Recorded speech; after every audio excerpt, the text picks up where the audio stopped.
La vie d'un promoteur immobilier est menacée. Quelqu'un voulait sa mort. J'avais peur pour lui, vraiment très peur. Un après-midi de printemps, ses pires craintes se réalisent. L'ordinateur du suspect révèle des indices accablants. Elle cherchait des façons de tuer sur Internet. Mais c'est une preuve vieille de 20 ans qui permettra de résoudre l'énigme. Une adolescente disparaît. Tout ce qu'ils avaient, c'était la preuve qu'elle avait disparu. Les enquêteurs espèrent que son ordinateur pourra leur fournir un début de piste. Vous pouvez vous inventer n'importe quelle personnalité sur Internet. Durant 2 ans, l'enquête reste au point mort jusqu'à ce que la disparition d'une autre adolescente soit signalée dans la même ville. Tout ce que nous avions, c'était une valise, un corps et un tatouage sur la cheville. La police craint d'être confrontée à un tueur en série qui aurait un penchant pour les femmes rousses. Ce n'était pas une affaire de sexe, mais de pouvoir et de meurtre aussi. Bonjour, soyez les bienvenus sur ce plateau pour suivre en ma compagnie 2 nouvelles affaires des enquêtes impossibles.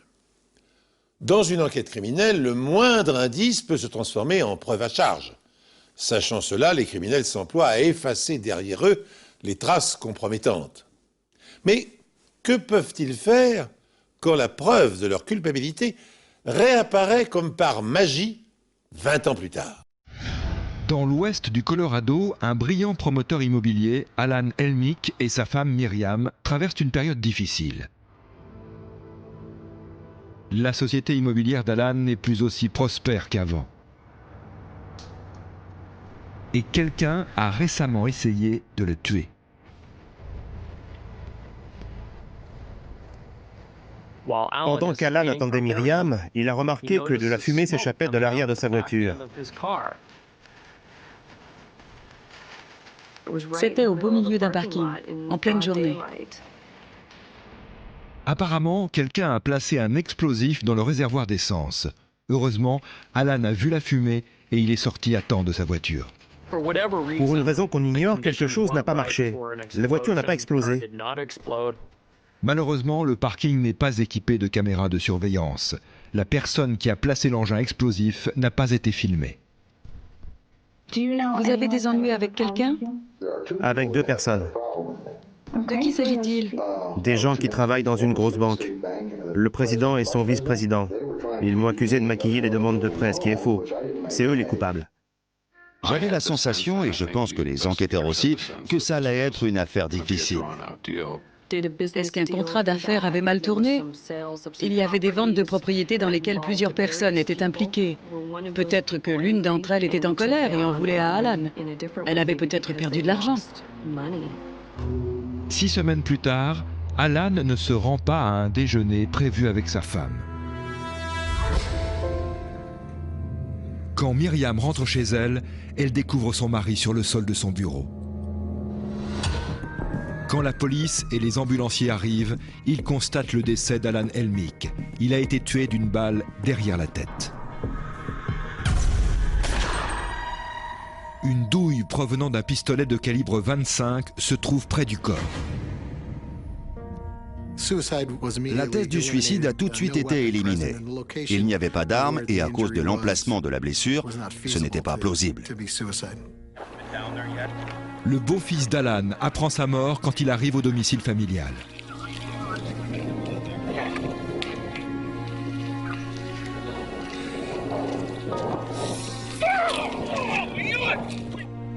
C'était terrible pour nous tous. Encore pire même. Ce qui lui est arrivé est vraiment atroce. Parce que c'était quelqu'un que les gens aimaient, respectaient. Et il aimait sa famille. Il essayait de rendre sa vie meilleure. Et il apportait beaucoup à son entourage. À première vue, on dirait un cambriolage. Plusieurs tiroirs ont été fouillés et une boîte à bijoux est vide. Mais puisqu'il n'y a pas eu effraction, cette théorie est rapidement abandonnée. Pour moi, ça ne ressemblait pas aux autres cambriolages que j'avais pu voir. Le reste de la maison n'avait pas été fouillé, contrairement à la plupart des cas sur lesquels j'avais travaillé. Puisque Myriam a découvert le corps, elle est automatiquement considérée comme suspecte. Mais elle accepte volontiers de se soumettre à une recherche de résidus de poudre. Une personne qui tire avec une arme à feu entre en contact avec le gaz libéré quand la balle est projetée hors du canon. Les enquêteurs procèdent à des prélèvements sur les mains, les bras et le visage de Myriam. Mais il n'y a aucun résidu de poudre. Au point où nous en sommes arrivés dans cette affaire, permettez-moi d'en résumer les faits. Alan Elmick, un promoteur immobilier, connaît des difficultés professionnelles. Un jour, tandis qu'il se trouve à bord de sa voiture, il échappe de justesse à un incendie criminel. Elmick soupçonne 2 banquiers d'être les auteurs de l'agression. Ces derniers l'accuseraient, sans preuve, de pratiquer des prêts illégaux. Par ailleurs, certains de ses clients n'ont pas été satisfaits de ses services. 6 semaines plus tard, Elmick est retrouvé mort dans son bureau. Il a été tué d'une balle tirée dans la tête à bout portant. Quelques objets de valeur ont été dérobés, mais le vol ne semble pas être le mobile du crime. De plus, l'assassin n'a pas pénétré dans la maison par effraction. Étant donné que statistiquement, les auteurs de la plupart des meurtres sont des proches des victimes, les policiers examinent les mains de Myriam Elmick à la recherche d'éventuelles traces de poudre. Sans succès. Ils doivent donc reconsidérer les indices laissés sur la scène de crime et tenter d'identifier d'autres suspects potentiels. C'est comme s'il me manquait une partie de moi, de ma vie. Je suis entrée et je l'ai trouvé. Alan et Myriam Elmick étaient mariés depuis 2 ans. C'est leur second mariage à tous les deux. Alan et Myriam étaient inséparables. Leurs amis disent qu'ils étaient toujours ensemble. On aurait pu les comparer à un couple d'oiseaux, vous savez, les inséparables. Myriam est convaincue que le meurtre de son mari et la bombe posée dans sa voiture 6 semaines auparavant sont liés.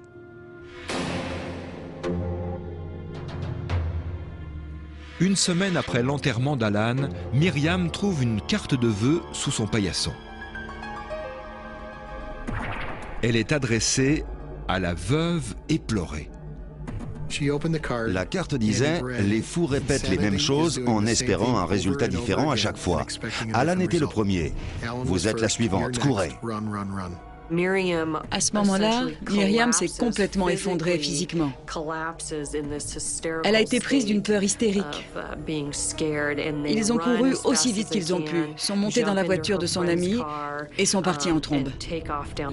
Plusieurs mots sont mal orthographiés, y compris le nom d'Alan. Il n'y a pas le cachet de la poste sur l'enveloppe, ce qui signifie qu'elle a été déposée en personne. Myriam était effrayée. Elle était convaincue que maintenant, le tueur en avait après elle. L'écriture en majuscule rend impossible toute analyse graphologique. Il n'y a aucune empreinte sur l'enveloppe ou sur la lettre. L'enveloppe n'était pas fermée. Puisqu'il n'y a pas de dépôt de salive, il n'y a pas d'analyse ADN possible. De plus, le code-barre de la carte a été effacé. Le code-barre avait été découpé, comme si quelqu'un savait qu'on essaierait de remonter la trace de cette carte de vœux et de découvrir sa provenance. Les enquêteurs contactent la société qui fabrique ce modèle de carte et apprennent qu'il est vendu dans 3 magasins de la région. La vente la plus récente a eu lieu seulement 4 jours avant sa découverte par Myriam. C'est un achat en liquide effectué dans une boutique se trouvant à 20 km de la maison des Elmick. Les enquêteurs demandent à visionner les vidéos enregistrées par la caméra de surveillance du magasin. Et contre toute attente, ce qu'ils découvrent les stupéfie. Bingo! Qui a acheté cette carte de vœux? C'est Myriam Elmick en personne. Sa coupe de cheveux, ses lunettes, sa façon de marcher, sa silhouette, il ne faisait aucun doute pour nous qu'il s'agissait bien de Myriam Elmick. Les enquêteurs montrent la vidéosurveillance à la suspecte. Elle a admis avoir placé elle-même la carte chez elle. Elle a expliqué qu'elle voulait que la police se reconcentre sur l'enquête et qu'elle soit plus active. Les enquêteurs décident d'examiner les ordinateurs des Elmick. Ils avaient deux ordinateurs côte à côte. L'un appartenait à Alan, l'autre à Myriam. Les gens se montrent beaucoup moins pudiques derrière leur ordinateur. Ils interrogent les moteurs de recherche sur des sujets dont ils ne discuteraient pas avec quelqu'un. Les enquêteurs découvrent que Myriam a fait des recherches sur Internet sur des sujets très intéressants. Surtout sur les médicaments que prenait Alan.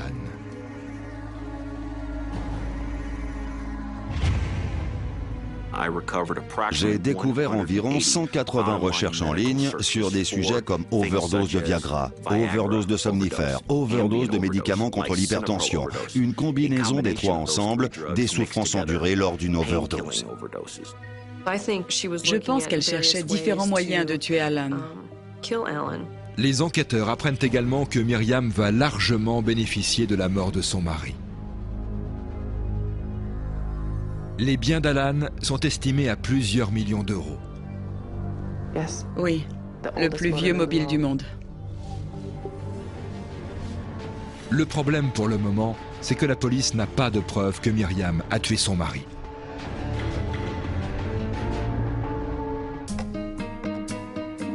Les enquêteurs pensent qu'Alan Helmick a pu être tué non pas par un associé en colère, mais par sa seconde femme, Myriam.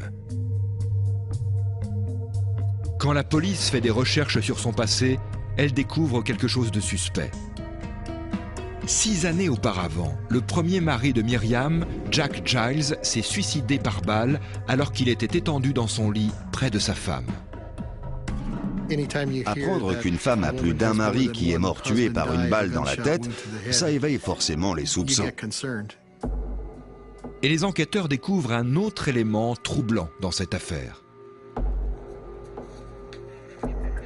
C'est le demi-frère de Myriam, un policier local, qui est arrivé le premier sur la scène de crime et a déclaré qu'il s'agissait d'un suicide. Et cela, malgré le fait qu'apparemment, Jack Giles s'est suicidé en tirant de la main droite. Jack Jack ne pouvait rien faire avec sa main droite. C'était un vrai gaucher et pourtant, il aurait choisi de tenir son arme avec sa main la moins habile. Ça ne tenait pas la route. L'explication de Myriam sur la cause du suicide de son mari est également suspecte. Elle a dit qu'il était très déprimé à cause de sa fille Amy, qui avait soi-disant fait une overdose. Myriam m'a raconté cette histoire plusieurs fois et sa version changeait. Une fois, il s'agissait d'une overdose, une autre fois, une sorte de mal, une maladie physiquement très pénible. Myriam est la bénéficiaire de l'assurance vie de Jack Giles, se montant à 100 000 €. Elle a empoché l'assurance vie et elle a repris le cours de sa vie très rapidement.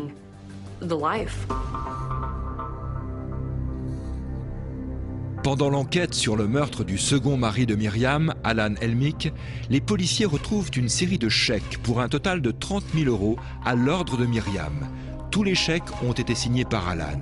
Mais maintenant, les enquêteurs doutent qu'il s'agisse réellement de sa signature. Nous pensons qu'il y a eu beaucoup d'autres chèques qu'elle a certainement signés elle-même. Mais on a essayé de se limiter aux chèques sur lesquels la fausse signature était la plus évidente.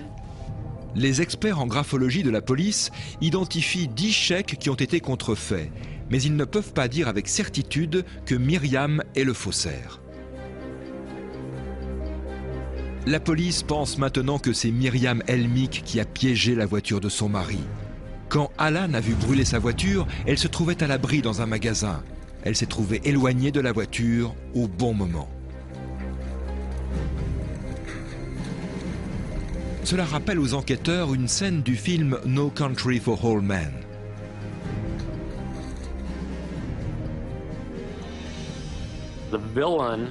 Dans ce film, le méchant fait exploser une voiture en fabriquant lui-même une bombe et on se demandait si Myriam avait vu le film. On a vérifié les factures de leur abonnement au câble et bien sûr, ils avaient loué ce film 4 jours avant que la voiture ait failli exploser à Delta dans le Colorado. Parvenu à ce stade, l'enquête prend une toute autre tournure car un grand nombre de preuves indirectes accusent Myriam Helmick du meurtre de son mari.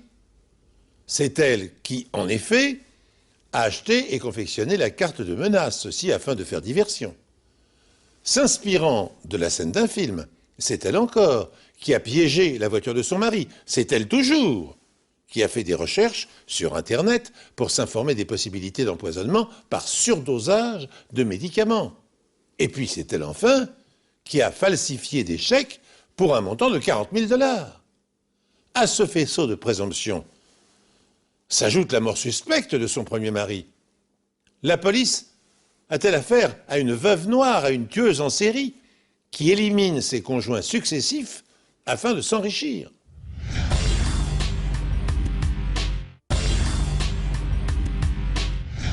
Il y avait tellement d'éléments et si on les mettait tous ensemble, ce qu'il s'était passé dans cette affaire était très clair. Mais les enquêteurs n'ont toujours pas retrouvé l'arme du crime, un pistolet de calibre 25. La fille d'Alan révèle à la police que son père possédait bien une arme de ce type, qui était dans la famille depuis longtemps. Ma petite sœur Christy s'est rappelée avoir vu l'arme en question dans un tiroir de notre père, sous des chaussettes, alors qu'elle était en train de ranger son linge. Mais cette arme ne se trouve plus dans la maison. Encore une fois, tout désignait Miriam Elmick, la personne qui avait accès facilement à l'arme. À chaque fois que vous pensiez tout savoir, un fait nouveau la concernant apparaissait. Les enquêteurs font une autre découverte. 20 ans auparavant, un coup de feu a été tiré avec cette arme lors d'une dispute entre les grands-parents de Wendy. Un jour, mon grand-père est devenu fou et il a essayé de tirer sur ma grand-mère chez eux, au milieu de la pelouse. Un voisin a assisté à la scène et est intervenu. Il s'est jeté sur mon grand-père et le coup est parti. La balle a atterri dans la pelouse. C'est l'histoire qu'on connaît sur ce pistolet. Le voisin qui est intervenu se souvient parfaitement des événements 20 ans après. Il a expliqué à la police où la balle se trouverait d'après lui. Avec de très minces espoirs, les experts scientifiques recherchent la balle qui est enterrée depuis 20 ans. On y est allé avec des détecteurs de métaux et après un moment, on a pu localiser la balle. Parvenir à retrouver une balle qui a été tirée en 1989, c'est incroyable. C'est le genre de choses qui n'arrivent pas souvent. Est-ce que la balle tirée en 1989 reliera Myriam au pistolet qui a tué son mari?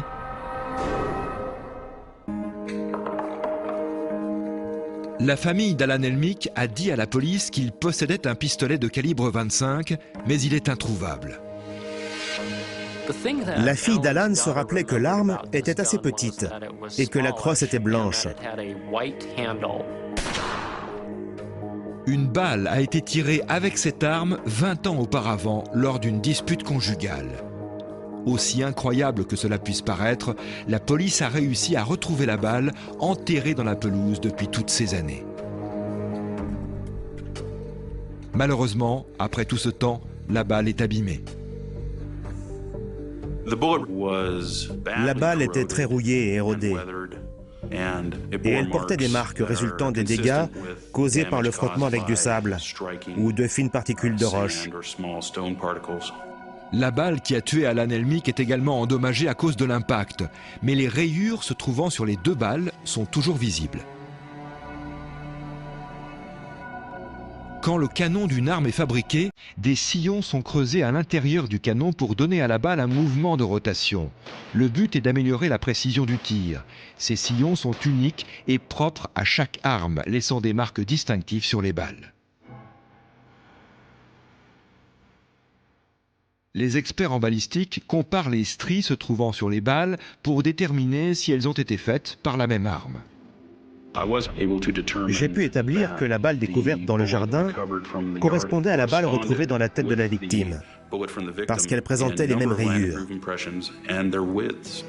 J'ai aussi été capable d'établir que la balle retrouvée dans le jardin avait un mouvement de rotation vers la droite. Mes conclusions étaient donc que ces 2 balles pouvaient avoir été tirées par la même arme.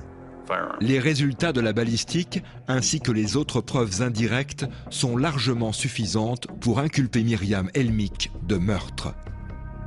Le procureur pense que Myriam volait systématiquement de l'argent sur les comptes professionnels de son mari. Mais Alan a fini par le découvrir. Myriam pensait que son mariage allait bientôt se terminer. Pour ne pas en arriver là, elle a donc essayé de tuer son mari en lui donnant une surdose de médicaments.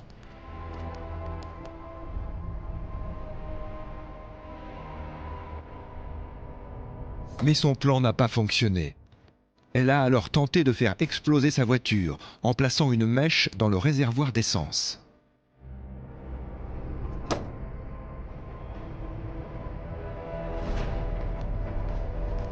Heureusement, sa machination a lamentablement échoué. Myriam devait connaître l'existence de l'arme qu'Alan possédait, un pistolet de calibre 25 que lui avaient légué ses parents. Alan le gardait dans son tiroir à chaussettes. Quand le couple s'est retrouvé seul, Myriam a attendu qu'Alan se rende dans son bureau.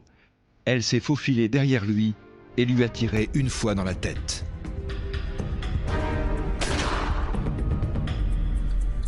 Elle s'est douchée, s'est changée et s'est rendue en voiture au restaurant chinois.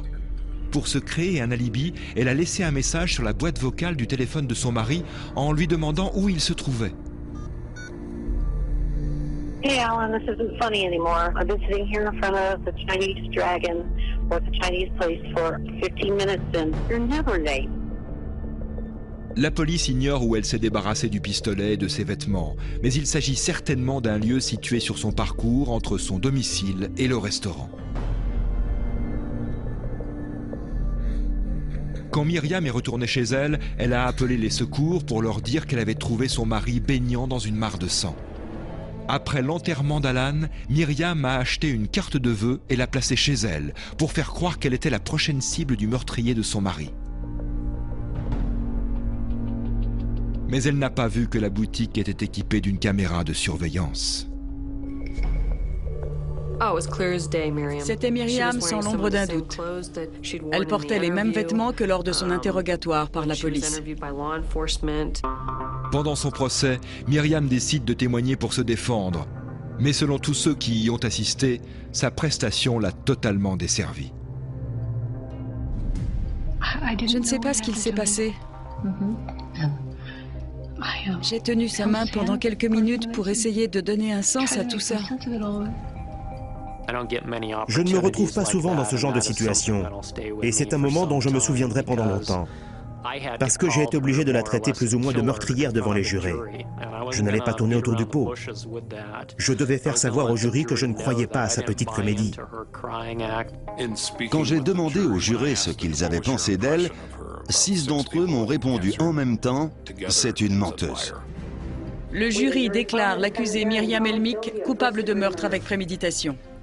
Myriam Helmick est condamnée à la prison à perpétuité. Notre père est mort, mais nous allons aller de l'avant et nous vivrons pleinement pour lui. Et toi, Myriam, tu n'as eu que ce que tu méritais. Il cherchait l'amour et il pensait l'avoir trouvé. Mais il a rencontré une femme qui n'en voulait qu'à son argent et ça lui a coûté la vie. Tous les rebondissements qu'il y a eu dans cette affaire resteront gravés dans ma mémoire, que ce soit l'apparition de la carte de vœux ou la découverte d'une balle tirée en 1989. Et la chance qu'on a eue de la retrouver a permis de faire des comparaisons malgré l'absence de l'arme du crime. L'enquête a été menée de façon remarquable. Myriam et Alan s'étaient rencontrés dans un cours de danse. Veufs tous les deux, cherchant l'âme sœur, ils avaient rapidement décidé de refaire leur vie ensemble. Une de leurs amies a décrit Alan comme un chevalier en armure étincelante, venu prendre soin de Myriam pour la rendre heureuse. Mais il y a fort à parier que cette dernière avait planifié son crime dès le début de leur relation. Lors du procès, les jurés ont déclaré Myriam Helmick coupable de 14 des 15 chefs d'accusation retenus contre elle, parmi lesquels meurtre avec préméditation, tentative de meurtre, escroquerie, faux, usage de faux. Elle a été condamnée à purger une peine de prison à perpétuité. À la lecture du verdict, la meurtrière n'a exprimé ni regret, ni émotion. Les veuves noires, comme la majorité des femmes tueuses en série, sont capables de dissimuler leurs sentiments pendant très longtemps. Le temps pour elles d'organiser leurs crimes avec minutie. Elles sont souvent d'apparence banale, ne sont généralement pas conformes à l'image de séductrice qu'en donne le cinéma. Enfin, la plupart d'entre elles, vous l'avez compris, sont des sociopathes ou des psychopathes qui n'ont pas été diagnostiqués par un psychiatre. Lorsque des policiers parviennent à résoudre une affaire qui, au départ, leur semblait insoluble, ils ont de bonnes raisons de se réjouir. Une fois arrêtés, s'ils refusent de plaider coupable, l'assassin présumé comparaît devant un grand jury qui rend son verdict. Dans l'histoire que je vais vous raconter maintenant, nous allons voir qu'en dépit de l'accumulation de preuves médico-légales dont ils disposaient, les enquêteurs ont prolongé leurs investigations au-delà du nécessaire.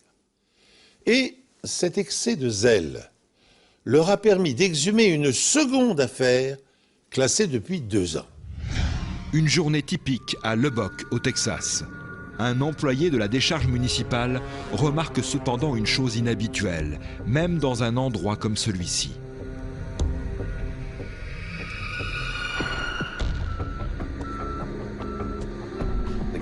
Un homme a vu qu'on balançait une valise et il s'est aperçu qu'il y avait quelque chose dedans. Curieux, l'homme ouvre la valise.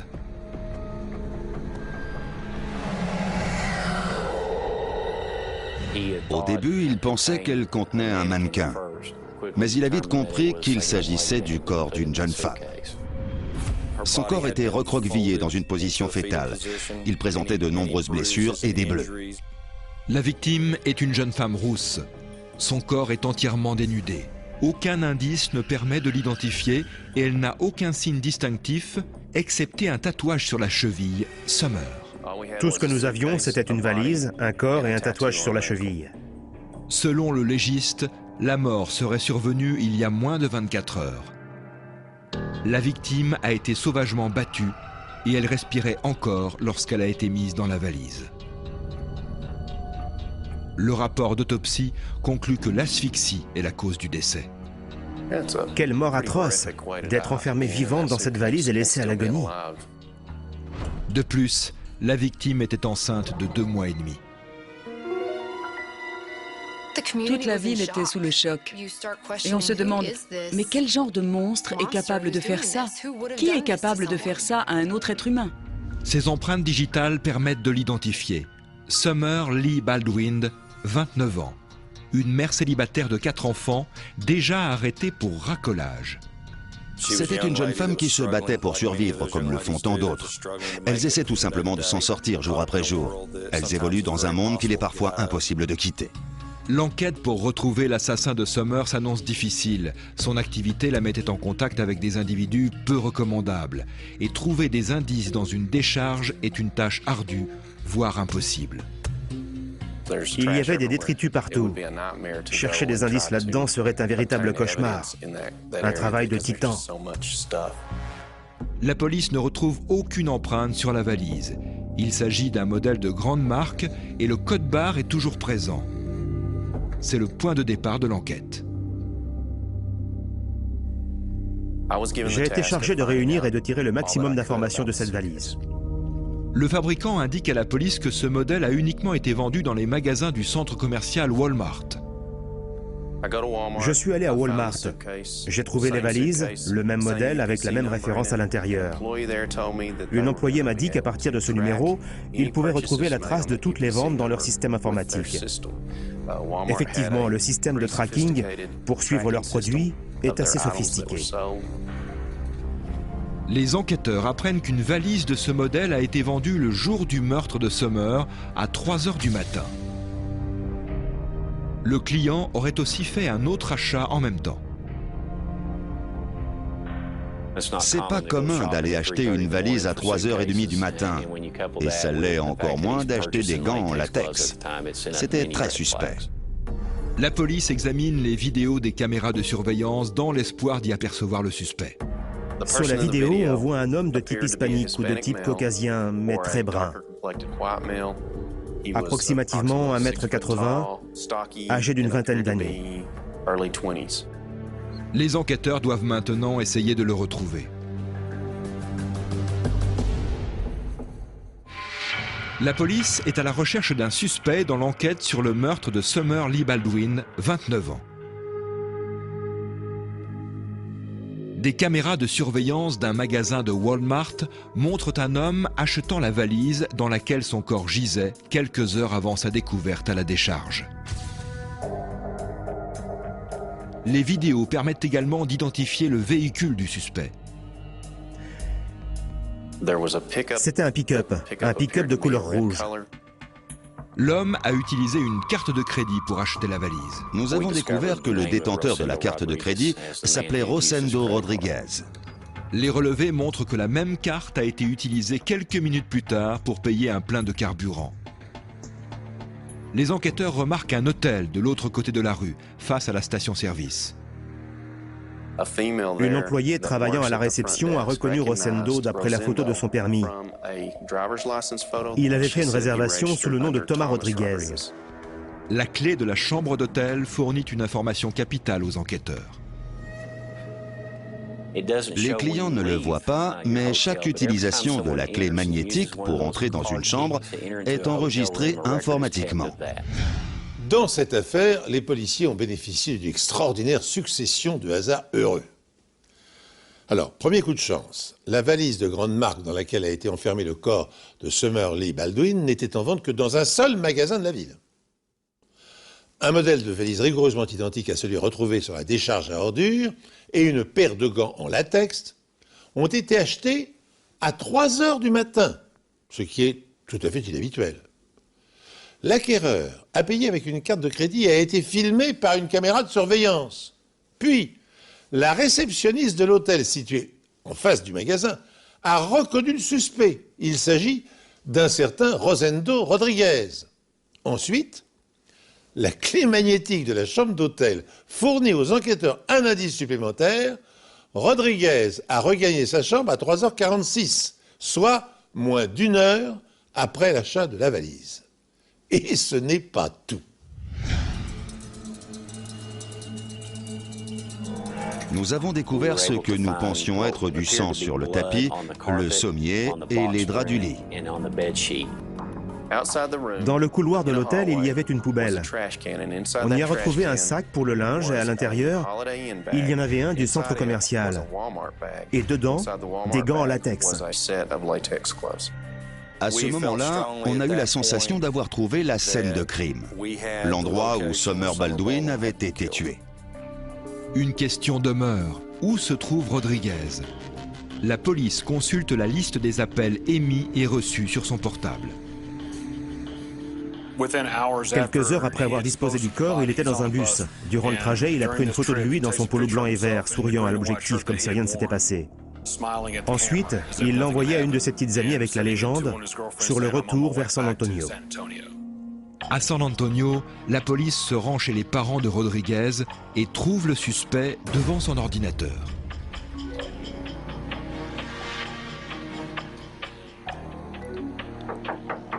Interrogé sur le meurtre de Summer Baldwin, il nie toute implication. Mais les preuves scientifiques relevées sur les gants en latex retrouvés dans la poubelle de l'hôtel ne laissent aucun doute. Nous avons recherché des traces d'ADN sur les deux faces des gants en latex.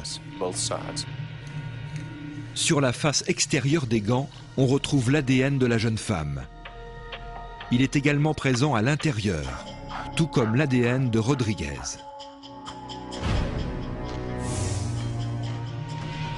L'ADN de Rodriguez correspond également à celui analysé grâce au kit de viol utilisé par la police scientifique qui a procédé aux examens sur le corps de Summer. Pour la police, l'affaire est résolue. Mais les enquêteurs veulent mettre la main sur l'ordinateur de Rodriguez. Une simple formalité dans l'enquête, mais qui va s'avérer capitale. En analysant les données contenues dans l'ordinateur de Rodriguez, on a vite établi qu'il essayait de rencontrer et d'avoir des relations sexuelles avec des filles via Internet. Dès son retour chez ses parents, Rodriguez fait des recherches sur Internet sur Summer Baldwin. Mais un autre nom a fait l'objet de nombreuses recherches. Il s'agissait de Joanna Rogers. Mais que savions-nous sur elle? Joanna Rogers, une lycéenne de 16 ans, est portée disparue depuis 18 mois. Ses parents l'ont vue pour la dernière fois peu de temps avant sa disparition, aux alentours d'1h du matin, alors qu'elle revenait de la sandwicherie où elle travaillait. Sa mère lui a dit qu'elle se verrait dans la matinée. Joe était d'accord. Elle nous a dit qu'elle nous aimait et qu'elle partait se coucher. Le lendemain, Joanna n'était plus là. Ses parents ont tout de suite compris que quelque chose de grave s'était produit.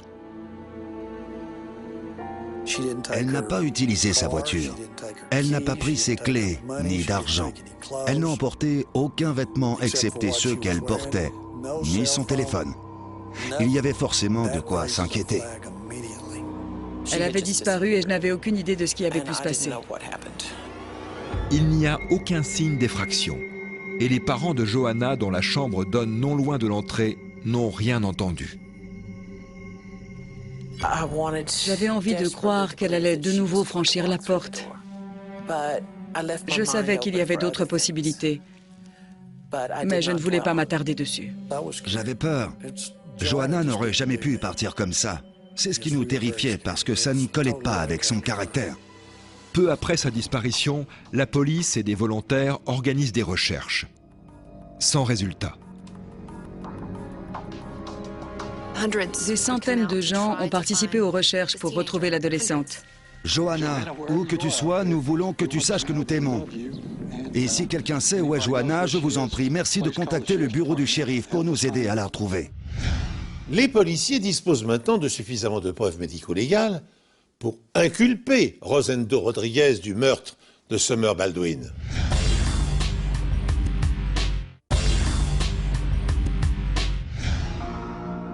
On a tout de suite pensé que s'il avait tué Summer Baldwin, il avait tout aussi bien pu tuer Joanna Rogers.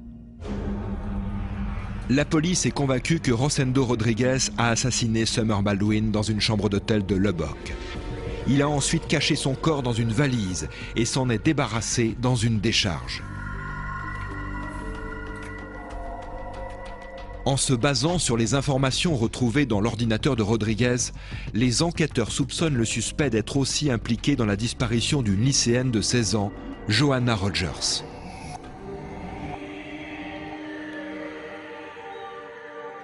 Le corps de Summer a été retrouvé dans une valise, dans une décharge. Est-ce qu'il fallait s'attendre à la même chose pour Joanna? D'après ses navigations sur Internet, il s'intéressait beaucoup aux faits divers, et particulièrement à Summer Baldwin, puis à Joanna Rogers. Et il essayait de savoir si les enquêteurs arrivaient à reconstituer le puzzle de ces deux affaires. Ce qui pour moi signifiait deux choses concernant Joanna. 1, elle était probablement morte, et 2, c'était sûrement lui qui l'avait tuée. Autre coïncidence étrange, l'ordinateur de Rodriguez révèle qu'il était entré en contact avec Joanna peu avant sa disparition. Selon moi, elle avait parlé à Rosendo Rodriguez. Or, Joanna et Summer Baldwin présentent quelques ressemblances. On a dressé le profil de ces victimes, roses, à la peau claire et jeunes. Nous nous demandions si nous n'étions pas confrontés à un serial killer. Mais les enquêteurs ont besoin de preuves. Le portable de Joanna Rogers ne montre aucune trace d'appel émis ou reçu de Rosendo Rodriguez. Mais la police établit que le suspect a appelé Joanna sur sa ligne fixe, notamment la nuit de sa disparition. On suppose qu'il l'a appelé alors qu'il était en chemin vers sa maison, et une autre fois quand il est arrivé. Imaginer que leur fille Joanna a subi le même sort que Summer Baldwin est une douleur insupportable pour sa famille. Un être humain ne peut endurer une telle souffrance. C'était trop pour nous. Difficile de décrire ce que j'ai ressenti. C'était comme recevoir une balle en pleine poitrine. Si les deux affaires sont très similaires et que le corps de Johanna se trouve aussi dans une décharge, les enquêteurs auront beaucoup de mal à le localiser. Pour résumer la situation, plus de 500 hectares sont devenus notre scène de crime. Heureusement pour la police, la gestion des décharges est extrêmement bien organisée, ce qui va faciliter leur travail. J'ai notamment appris que les déchets sont empilés et stockés avec une grande logique. La décharge est organisée en zones quadrillées. Il est possible de savoir où ont été déversés les détritus provenant d'un quartier précis de la ville. Les volontaires commencent à fouiller la décharge là où les déchets du quartier de Johanna ont été déposés. Malgré tout, cela représente 2 années de déchets déversés, soit 250 000 tonnes à explorer. En arrivant sur place, la première chose qui m'est frappée, ce sont les odeurs. Des odeurs insoutenables. Évidemment, ce n'est pas un endroit très agréable. Imaginez les odeurs que peuvent dégager vos poubelles et multipliez l'intensité par 10 000 et ça vous donnera une petite idée de l'odeur sur place. Des centaines de personnes prennent part aux recherches. Tous ces gens ont voulu nous aider à retrouver notre fille. Ça représentait beaucoup pour nous. Peut-on seulement imaginer dans quelles conditions se poursuit 12 semaines durant le travail harassant des volontaires? Dans une odeur pestilentielle, ils retournent sans relâche des tonnes d'ordures. Ils fouillent, triturent, dégagent les immondices, sans résultat. Craignant que les bénévoles perdent leur santé dans un endroit aussi insalubre, les autorités décident d'interrompre les recherches. C'était infesté de rats avec le risque d'attraper des maladies. Je ne sais pas si les gens peuvent s'imaginer les efforts fournis par ces volontaires. Ils ont pris des risques et enduré pas mal de choses. Et finalement, après des mois de recherche, un tractopelle déplace une pile de déchets qui recouvrait une valise. À l'intérieur, la police découvre le corps décomposé d'une jeune fille rousse.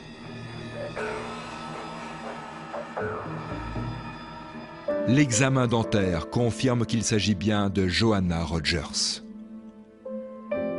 La mère de Johanna voulait pouvoir faire son deuil et c'était désormais possible. Je suis tellement contente que nous t'ayons retrouvée, ma chérie. J'aimerais que nous soyons de nouveau réunis. Mais ce jour arrivera. Mais une question subsiste. Des preuves scientifiques pourront-elles lier Rosendo Rodriguez au meurtre de Johanna Rogers?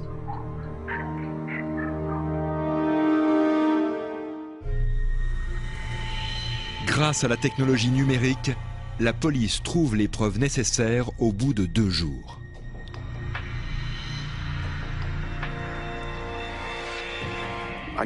Je crois que ce que j'ai appris grâce à cette affaire, c'est que le plus petit indice peut vous permettre une grande avancée dans une enquête.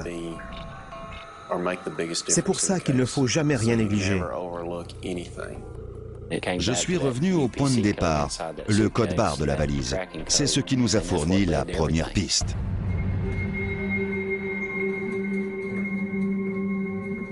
La police pense que Rodriguez a pris Summer Baldwin en voiture avant de se diriger vers son hôtel.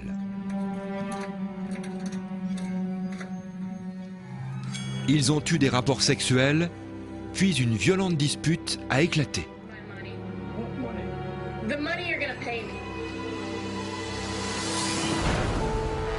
Le médecin légiste a établi que Rodriguez a frappé Summer jusqu'à ce qu'elle perde connaissance. Des gouttes de sang ont éclaboussé le sol, les draps et le sommier.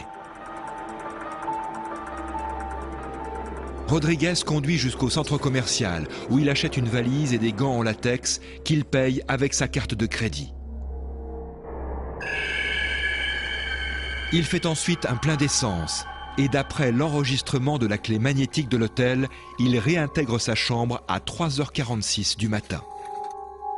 Rodriguez met le corps de Summer dans la valise alors qu'elle est toujours en vie. Il jette les gants et le reçu de carte bleue de la valise dans une poubelle du couloir de l'hôtel. Les gants contiennent des traces de l'ADN de la jeune femme et de son assassin.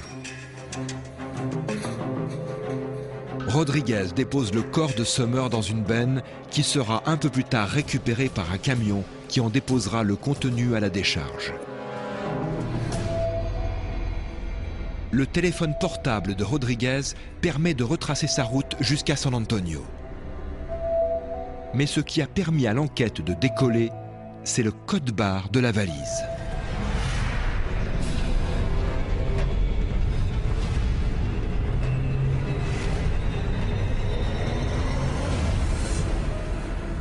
Lorsque Rodriguez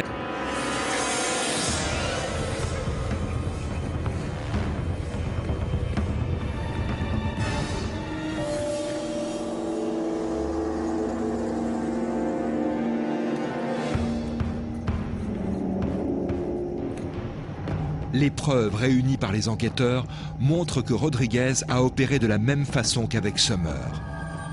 Après avoir tué Johanna, il place le corps dans une valise qu'il dépose dans une benne. Valise qui finira à la décharge.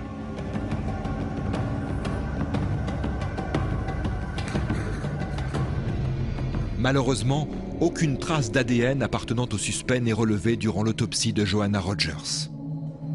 À cause de l'état de décomposition du corps, nous n'avons pas été en mesure d'affirmer avec certitude quelle a été la cause de la mort. Mais la découverte du corps de Johanna a été un élément déterminant dans l'avancée de l'enquête.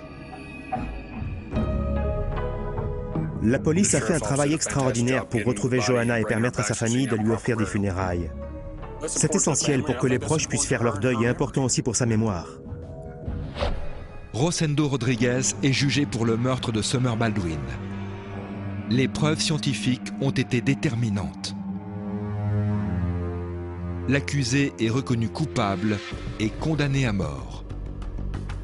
Sans les preuves scientifiques, nous n'aurions jamais pu résoudre cette affaire. Les traces d'ADN, le sang, les données contenues dans l'ordinateur, le tracking de la valise, tout ça nous a mis sur la voie. Rodriguez finit par avouer le meurtre de Johanna Rogers. Mais le procureur décide de ne pas le poursuivre pour ce meurtre, étant donné qu'il est déjà condamné à la peine capitale. Un meurtrier essaiera toujours de dissimuler son crime par tous les moyens. Et notre métier est justement de l'en empêcher. Le crime parfait n'existe pas. Les preuves scientifiques sont là pour y veiller. C'est une sécurité. Vous pouvez essayer de les contourner, mais vous serez toujours rattrapé. Vous avez beau en connaître un rayon et regarder toutes les séries à la télé, il y a toujours un truc nouveau. Il y a toujours des choses que les criminels ignorent. Et c'est pour ça qu'ils se font coincer à un moment ou à un autre. Rosendo Rodriguez, un réserviste des Marines, s'était rendu à Lubbock dans le cadre d'une formation professionnelle. C'est dans cette ville qu'il avait fait la connaissance de Summer Baldwin.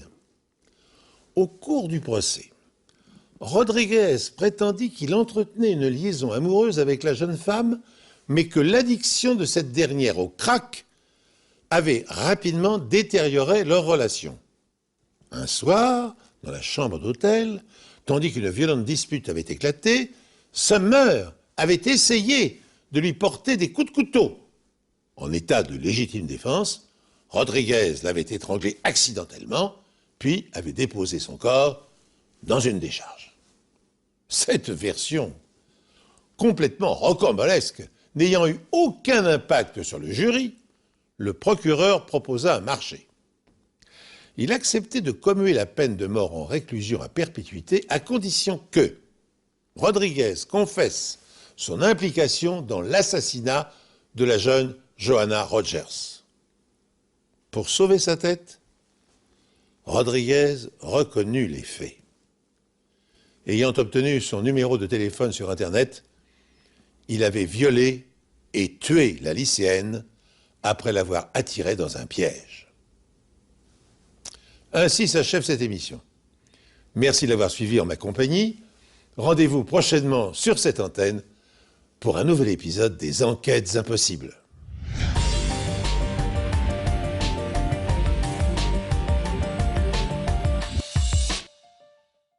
Bonjour et bienvenue dans Enquête criminelle, le podcast. Je suis Jean-Marie Goua. Aujourd'hui, je vais vous raconter l'histoire de mystérieux empoisonnements à la clinique Saint-Vincent. Entre 2008 et 2017, à Besançon, plusieurs patients subissent des arrêts cardiaques inexpliqués. Chaque fois, un même homme est présent, l'anesthésiste Frédéric Péchier. Alors ces arrêts cardiaques sont-ils vraiment des accidents?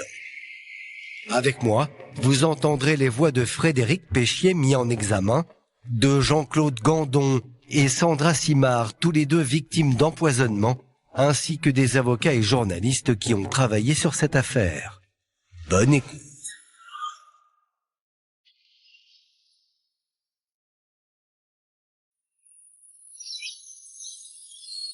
Nous sommes le 20 janvier 2017 à Besançon.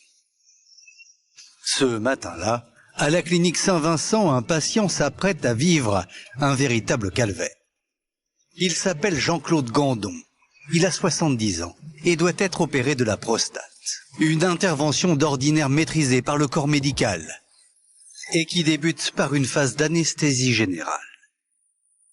J'arrive au bloc, après on m'endort, puis après fini quoi. Je sais plus du tout ce qui se passe. Hein. L'opération se déroule jusque-là sans encombre, lorsque soudain les alarmes se font entendre. Jean-Claude Gandon fait un arrêt cardiaque. Il fait un arrêt cardiaque, c'est tout, point final quoi. Ouais, c'était le corps qui a lâché. Hein. Cela fait 4 minutes que le cœur de Jean-Claude Gandon s'est arrêté. Les médecins le savent, il ne leur reste que très peu de temps pour tenter de le sauver. Après de longues minutes de massage cardiaque, un médecin administre le remède salvateur. Et ce médecin, c'est l'anesthésiste de l'opération, Frédéric Péchier. Il injecte alors à Jean-Claude Gandon un traitement qui fait repartir son cœur. Le patient est sauvé. Tout laisse penser qu'il a été victime d'un accident opératoire. Mais la clinique Saint-Vincent a des doutes. Elle soupçonne un acte malveillant. Et cela pour une raison simple. Depuis une dizaine d'années, de nombreux patients sont victimes d'arrêts cardiaques inexpliqués. Alors un tueur s'attaquerait-il méthodiquement aux patients de la clinique en empoisonnant les poches de perfusion utilisées lors des anesthésies? La direction de l'établissement en est persuadée. Une main criminelle, soi-disant, a mis des produits illicites dans les poches. Est-ce qui a provoqué l'arrêt cardiaque? Très vite, un homme va se retrouver au cœur des soupçons. Frédéric Péchier, l'anesthésiste, qui a pourtant sauvé Jean-Claude Gandon. Nous allons vous raconter l'histoire d'un homme que tout semble accuser, mais que rien ne confond encore aujourd'hui. L'histoire d'un anesthésiste suspecté d'avoir empoisonné plus de 20 patients, dont la moitié a succombé. Dans la majorité des 24 cas, Frédéric Péchier était présent. À un moment donné, on peut considérer que c'est plus du hasard. En fait, on a l'impression d'avoir un tueur en série qui est d'une violence rare et très intelligente et presque un psychopathe. Mais finalement, c'est pas si simple que ça. Il y a des gens qui manifestement veulent nuire au docteur Péchier. Car la réussite professionnelle de ce médecin, qui habite une luxueuse maison dans l'un des quartiers huppés de Besançon, n'est apparemment pas du goût de tous. Dans le milieu médical et le cercle des notables de la ville, la personnalité de l'anesthésiste dérange. Du coup, guidés par la jalousie, certains n'hésitent pas à voir en lui le suspect idéal. Ce petit monde médical est vraiment sous pression et c'est la stupéfaction. C'est-à-dire qu'on doit se regarder en chien de faïence en disant mais ça se trouve c'est lui. Après, c'est une personnalité qui est forte, assez clivante, quelqu'un qui a un gros ego, une grosse personnalité. Soit on l'adore, soit on le déteste. En tout cas, il laisse jamais indifférent. 24 empoisonnements, 9 morts. Cette affaire hors norme ravive dans la population le spectre d'une terrible menace, celle de l'assassin en blouse blanche. C'est forcément l'œuvre d'un médecin dont la vocation est de soigner, qui en réalité injectait des produits mortels à des patients qui venaient pour être soignés. Ça parle à beaucoup de monde. C'est terrifiant et je pense que c'est ça qui véritablement défraye la chronique dans ce dossier. On a très peu d'histoires comme ça en France. Une affaire presque unique que la justice va devoir élucider. Soit on est en face d'un tueur en série qui est en blouse blanche, froid, méthodique, manipulateur, soit on est en face d'un gars martyr de la justice, innocent, dont la carrière et la vie a été en partie détruite. On n'aura aucune demi-mesure. Exceptionnellement, le docteur Frédéric Péchier a accepté de nous rencontrer pour livrer sa vérité. Je suis innocent. Je me battrai pour ça. Et je continuerai à me battre pour ça. Maintenant, je le fais même plus pour moi, je le fais pour ma famille.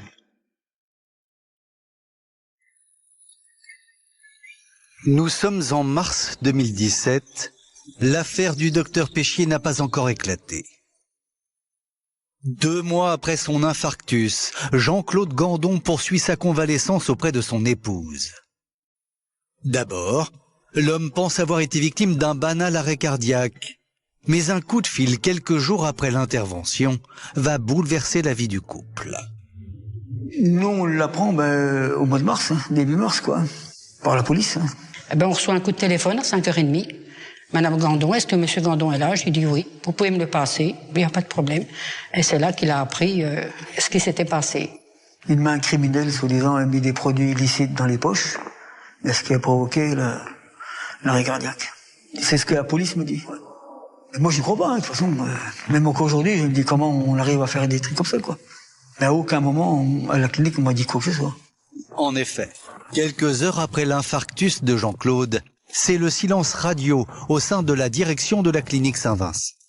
Personne ne peut expliquer à la famille du septuagénaire les causes de l'arrêt cardiaque. Mais un comportement a intrigué Annie Gandon. C'est celui du docteur Péchier, l'anesthésiste de l'opération. Ce dernier apparaît fuyant à ses yeux. Monsieur Péchier est venu, il monte, il est encore habillé tout en vert. Il monte pour nous expliquer qu'il a fait un infarctus, qu'ils ne savent pas, qu'ils cherchent, qu'il est aux soins intensifs. Puis il m'a dit, vous faites pas de soucis, Madame Gandon. Il boit pas, il fume pas, il n'a pas de mauvaise graisse, il va s'en sortir. Et puis comme il nous expliquait, je lui ai dit, vous attendrez, monsieur, j'ai mon fils qui est en bas, qui prend l'air. Puis il m'a dit, non, j'ai pas le temps. Et moi, je ne l'ai pas revu. À cet instant, Annie ne le sait pas encore, mais elle et son mari ne vont pas tarder à recroiser le docteur Péchier. 2 mois plus tard, le 9 mars 2017, les policiers convoquent Jean-Claude Gandon au commissariat de Besançon et lui apprennent qu'il n'est pas le seul patient concerné par une tentative de meurtre. Pour Jean-Claude, c'est l'incompréhension. C'est vrai qu'on se pose des questions. Pourquoi moi et pas un tel, pas un tel, pas un tel? Parce que quand on sait pas, au départ, on sait pas. Hein. Après, quand on dit il y a plusieurs personnes, moi c'est incroyable, quoi, impensable. Des choses comme ça. Si la police sait que le cas Gandon n'est pas un acte isolé, c'est que l'Agence régionale de santé et la clinique Saint-Vincent ont signalé à la justice, dans la plus grande discrétion, une précédente tentative d'empoisonnement qui s'est déroulée dans les mêmes locaux moins de 10 jours avant l'opération de Jean-Claude. Elle s'appelle Sandra Simard. Elle aussi est la victime d'un empoisonnement présumé. Le 11 janvier 2017, elle entre au bloc pour une opération du dos. Endormie par une anesthésiste, Sandra est victime d'un arrêt cardiaque 1 heure après le début de l'intervention. Plusieurs médecins engagés sur d'autres opérations sont appelés en renfort. Et parmi eux, le docteur Péchier. Et c'est lui qui va la réanimer. Mais Sandra Simard va sombrer dans un profond coma. Le temps s'est arrêté là et je me suis réveillée 5 jours plus tard. Je comprends pas. Je me demande comment j'ai pu louper 5 jours sans m'en rendre compte. Sandra Simard se réveille, intubée. Et les médecins ne se montrent pas très rassurants. Pendant 1 semaine, ça va être l'enfer parce que personne n'est capable de savoir si mon cœur va tenir le coup ou s'il va s'arrêter à nouveau. Si j'allais mourir, quoi. Alors, j'ai tous les effets secondaires de mon coma provoqués. Donc, des hallucinations, j'entendais des voix, je voyais des choses terribles. J'avais qu'une peur, c'était de m'endormir et de pas me réveiller. Et ça dure environ une semaine, comme ça. Et les médecins qui ont analysé le sang de Sandra après l'opération vont faire une découverte inquiétante. La présence d'un taux anormalement élevé de potassium. Une molécule toxique, voire mortelle en cas de surdose. L'ARS est saisie par la clinique, comprend qu'il y a un gros problème et la piste de la malveillance est envisagée à ce moment-là, 11 janvier 2010. Le cardiologue rentre dans ma chambre et il fait le tour du lit et il s'assoit, il me dit j'ai une mauvaise nouvelle. Il me dit c'est pas moi qui vais vous la donner, je vais vous donner le contact du commandant de la police judiciaire et c'est lui qui va vous expliquer. Et à ce moment-là, il me dit oui madame Simard, j'attendais votre appel, c'est juste pour vous prévenir qu'on a retrouvé un produit toxique pendant votre intervention. Il me dit vous avez été victime d'un acte de malveillance, vous avez été empoisonné volontairement. Sachez que si vous le souhaitez, vous pouvez venir déposer plainte. Dès lors, l'enquête est officiellement lancée et les policiers investissent les locaux de la clinique Saint-Vincent. Alors forcément, cela fait peser un climat de tension parmi le corps médical. À ce moment-là, dans un premier temps, c'est le grand soupçon dans la clinique, parce que tout le monde se regarde un peu en chien de faïence. Qui est-ce qui peut être à l'origine de cette pollution des poches? Les policiers interrogent le personnel médical. Et là, stupeur. Ils vont découvrir que la clinique est le théâtre depuis des années de nombreux autres cas d'accidents cardiaques suspects. Selon des témoignages d'anesthésistes auditionnés, depuis quelques mois, il y a quand même un grand nombre d'événements indésirables graves ou EIG selon leur dénomination. En gros, d'accidents qui surviennent dans cette clinique. Ça peut être aussi un accident, ça peut être une erreur médicale. C'est juste quelque chose de pas normal qui survient lors d'une opération. Des accidents suspects trop nombreux. La justice veut en savoir davantage. Elle contraint la clinique à révéler l'ampleur d'un mal qui gangrène ses salles d'opération. Et l'établissement de livrer la liste des événements indésirables graves qu'il a recensés entre 2008 et 2017. Au total, quand même 43 infarctus douteux. 20 d'entre eux ont abouti au décès du patient, près d'un malade sur deux. Un chiffre effrayant selon toute la profession médicale. D'après elle, ces données dépassent largement les statistiques habituelles. Les EIG cardiaques, spécifiquement, semblent vraiment au-dessus de la moyenne. Normalement, il n'est pas censé en avoir autant. Donc à ce moment-là, commencent à être auditionnées des personnes qui travaillent à la clinique, en effet. Pour les enquêteurs de la police judiciaire de Besançon, les suspects, c'est dans cet entourage-là.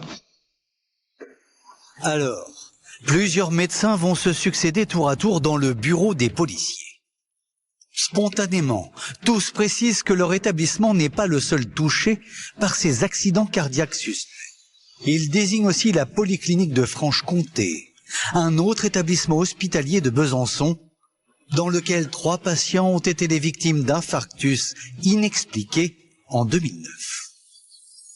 Or, durant cette période, Frédéric Péchier y a aussi travaillé. Pour les policiers, cela pourrait faire de cet anesthésiste le principal suspect. Et un témoignage crucial va venir conforter cette piste. C'est une audition en particulier qui va les conduire sur la piste du docteur Péchier. C'est celle du docteur Sylvain Seri. Le docteur Sylvain Seri est aussi anesthésiste à la clinique Saint-Vincent. C'est un ami proche du docteur Péchier dont il connaît tout le parcours professionnel. Mais depuis 1 an, Sylvain Seri a pris ses distances avec Frédéric Péchier et son audition va sceller le sort de son ex-ami. Ce docteur-là leur dit clairement, mais cherchez le dénominateur commun entre les EIG survenus à la clinique Saint-Vincent et les EIG survenus à la polyclinique de Franche-Comté. Vraiment, il les met dans son audition sur la piste. Et le dénominateur commun, c'est Frédéric Péchier, qui était à la fois anesthésiste à la polyclinique de Franche-Comté et aussi à la clinique Saint-Vincent. Donc, quand on voit cette audition, on peut se dire que c'est lui qui a déclenché la chose. Avec le témoignage de Sylvain Seri, les enquêteurs en sont de plus en plus convaincus. Frédéric Péchier mériterait toute leur attention. À force de recoupement, on se dit, tiens, lui, il est quand même souvent là au moment où il se passe des choses. Donc tout ça mis bout à bout, ça n'en fait bien évidemment pas un coupable, mais en tout cas, ça en fait un suspect. Au mois de mars 2017, la police pense donc pouvoir relier Frédéric Péchier à 7 cas d'accident cardiaque inexpliqués parmi la quarantaine qui ont touché Besançon. Celui de Sandra Simard, réanimé le 11 janvier 2017 par Frédéric Péchier. Celui 9 jours plus tard de Jean-Claude Gandon, anesthésié et réanimé par Frédéric Péchier. Mais aussi les 3 cas d'infarctus qui se sont déroulés à la polyclinique de Franche-Comté en 2009, lorsque l'anesthésiste était salarié de l'établissement. Et puis il y a aussi 2 derniers cas mortels, cette fois-ci à la clinique Saint-Vincent en 2008, puis en 2016, 2 patients auprès desquels le médecin avait été appelé en renfort pour tenter de les réanimer. Pourtant, l'omniprésence de Frédéric Péchier, à chaque fois qu'il y a un accident opératoire suspect, ne devrait pas faire de lui un coupable. C'est la conviction de son avocat, qui invoque le savoir-faire de son client en tant que réanimateur. Il est systématiquement appelé par ses collègues en cas de difficulté. Parce que dès qu'il y a un problème, il est d'usage d'appeler le meilleur, et on appelle Frédéric Péchier. Alors quand j'entends dire qu'il intervient sur tous les EIG, bien sûr, on l'appelle. Il n'y a aucune intervention intempestive du docteur anesthésiste réanimateur Frédéric Péchier. On l'appelle. Mais problème, ce statut d'expert incontournable, acquis par l'anesthésiste, a fini au fil des années par agacer plus d'un soignant à la clinique Saint-Vincent. Et devant les policiers, certains collègues vont dépeindre un homme sûr de lui, peut-être trop. Un trait de personnalité qui va laisser entrevoir un mobile aux yeux des enquêteurs. Certaines personnes vont orienter très clairement les enquêteurs vers le docteur Péchier. Pourquoi? Parce que on est dans une clinique, parce qu'il y a des antagonismes profonds entre certains soignants, entre certains anesthésistes, et parce que certains vont décrire le docteur Péchier, ça va être la théorie développée par les enquêteurs, comme quelqu'un d'extrêmement narcissique, qui a besoin d'être reconnu, qui se considère comme le meilleur, et qui pourrait avoir une tendance à être une sorte de pompier pyromane, c'est-à-dire provoquer lui-même des arrêts cardiaques pour provoquer des réanimations spectaculaires, pour des raisons narcissiques, pour être le meilleur, pour briller aux yeux de ses collègues. Et là, les enquêteurs vont adhérer parfaitement à cette logique, vont faire complètement corps avec ce mobile et se dire, voilà, c'est ça, le docteur Péchier, c'est le pompier pyromane. Au terme des auditions du personnel de la clinique, les enquêteurs ne veulent plus prendre le risque de laisser en liberté un médecin qui pourrait à tout moment tuer de nouveaux patients. Le 4 mars 2017, Frédéric Péchier est convoqué au commissariat de Besançon. L'anesthésiste croit être auditionné comme simple témoin, mais à peine assis. Les policiers lui apprennent qu'il est placé en garde à vue et font peser de graves accusations sur ses épaules. Là, il est clairement soupçonné d'être à l'origine de 7 empoisonnements et dont 2 empoisonnements mortels. Face aux accusations, Frédéric Péchier encaisse. Je m'attendais à avoir une audition comme avait eu bon nombre de mes collègues. C'est quelque chose d'extrêmement, je dirais, violent. on n'a pas le temps de s'expliquer. Je comprenais pas la situation, si vous voulez, à un tel point, c'est que je pensais que c'était vraiment quelque chose qui allait se dénouer facilement. Et j'ai pas pris d'avocat durant les 24 premières heures parce que je voyais pas la nécessité de prendre un avocat. Il y avait forcément une solution, quelque chose qui allait s'expliquer. Et je ne comprenais pas tout cheminement en fait qu'avaient fait ces policiers et toute cette façon de présenter l'affaire, où, si vous voulez, j'avais l'impression d'être un entonnoir, où on essayait de faire rentrer tout ce qui pouvait coller. Frédéric Péchier a des arguments à opposer aux enquêteurs. Il parvient même à démontrer que pour certains empoisonnements présumés, il ne peut être impliqué. Et il faut savoir que sur les 3 événements de la polyclinique de Franche-Comté, il y a quand même 2 événements indésirables graves où je ne suis pas là. Je suis pas là. Il y en a un où manifestement je suis en vacances, et un deuxième où je suis parti définitivement de la polyclinique. D'autant que l'enquête porte en elle une faille importante, l'absence de preuves matérielles. Une difficulté majeure que même l'un des avocats des victimes admet. Moi, il y a un élément qui fait que cette affaire est intéressante et qu'elle est très difficile. C'est l'absence de scène de crime. Dans tous les dossiers criminels, vous avez une scène de crime, avec des relevés d'empreintes, des prélèvements, des photographies. Là, rien.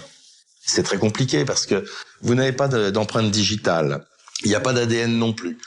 L'explication est simple, c'est qu'ils ont tous des gants, tout le personnel dans un bloc opératoire travaille de façon stérile, en protection stérile, donc ils ont une bavette, ils ont des gants, ils ont même un petit chapeau sur la tête.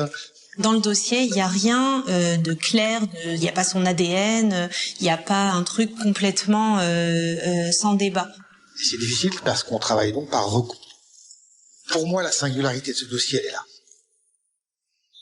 Quand bien même l'absence de preuves, après 48 heures de garde à vue, 2 juges d'instruction décident de mettre le docteur Péchier en examen pour ces 7 cas d'empoisonnement.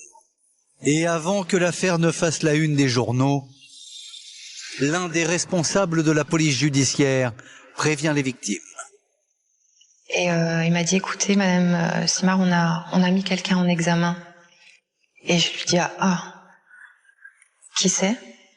C'est un médecin de la clinique. Et là, je me suis assise et je me suis mise à pleurer parce que je m'attendais pas du tout à ce qu'on me dise qu'il y avait un médecin qui était impliqué. Après, ça va vite, hein. Vous savez, quand la police vous la prend, les journaux, et ça va très très vite, hein, les nouvelles.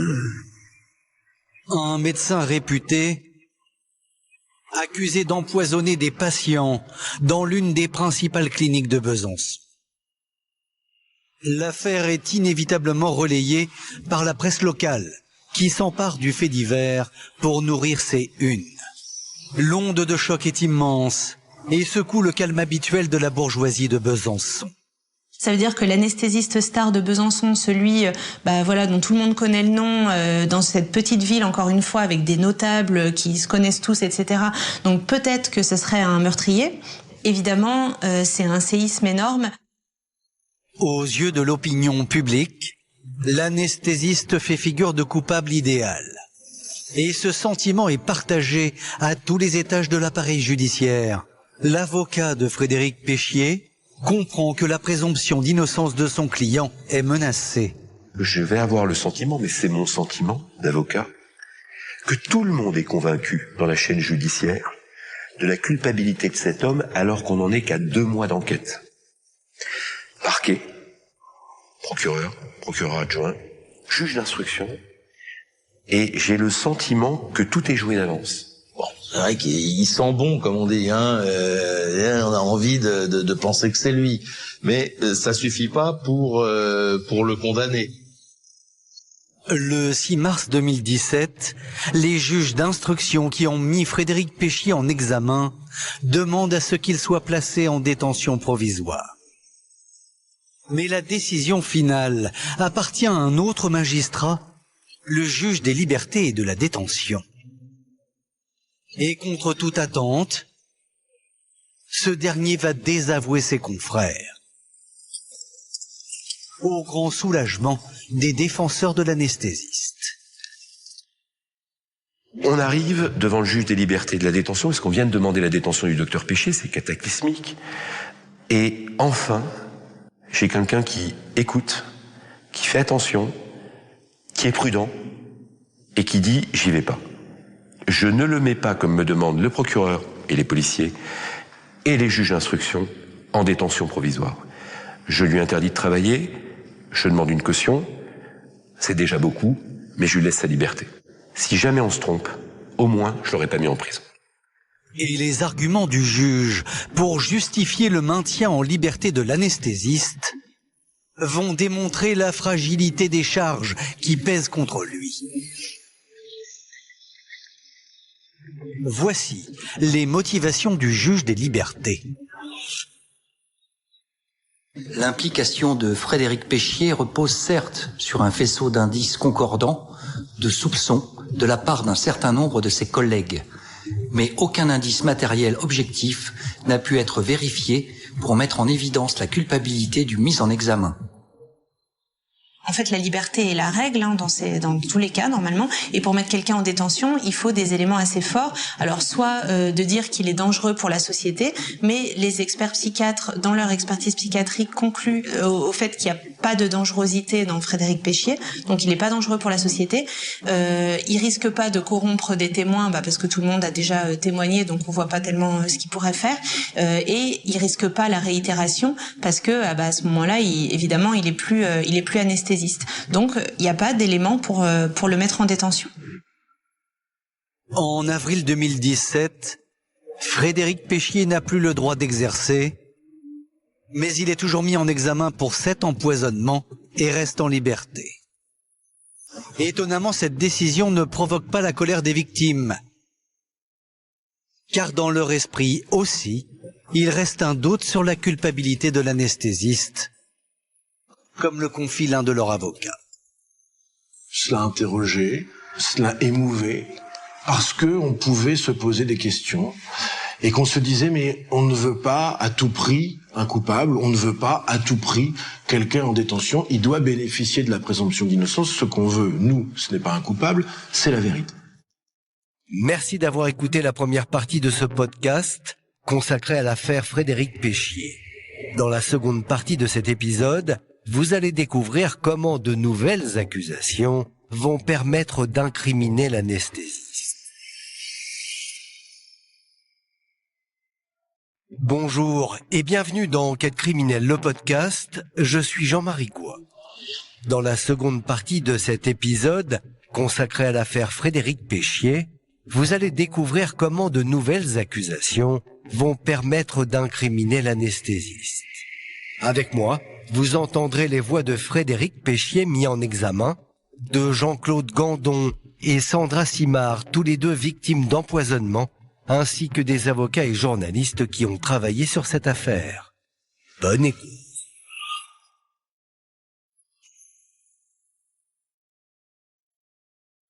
Pour parvenir à cette vérité, les magistrats chargés de l'enquête sont bien déterminés à ne pas relâcher la pression sur Frédéric Péchier.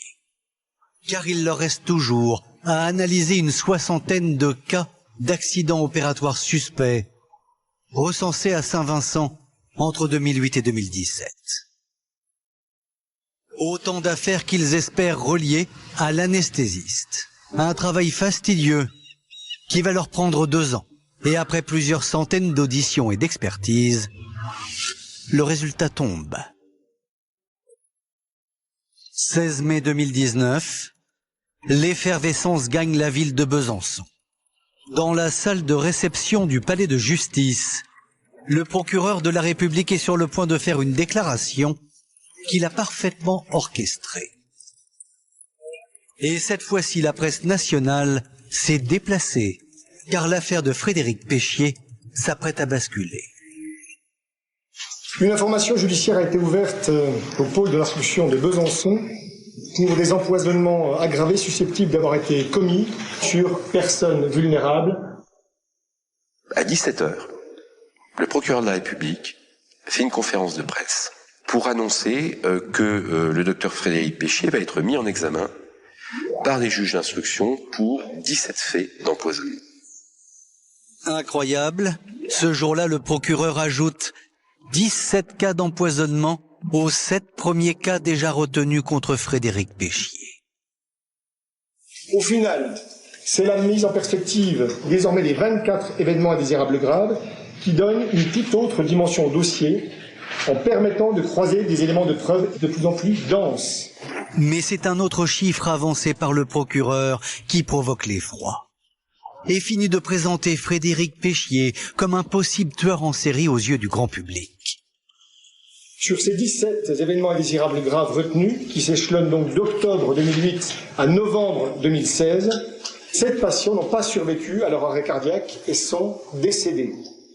M. Péchier apparaît comme le dénominateur commun de ces événements indésirables graves qui semblent s'inscrire notamment dans un contexte de conflit aigu avec ses collègues anesthésistes ou chirurgiens au sein de la clinique Saint-Vincent.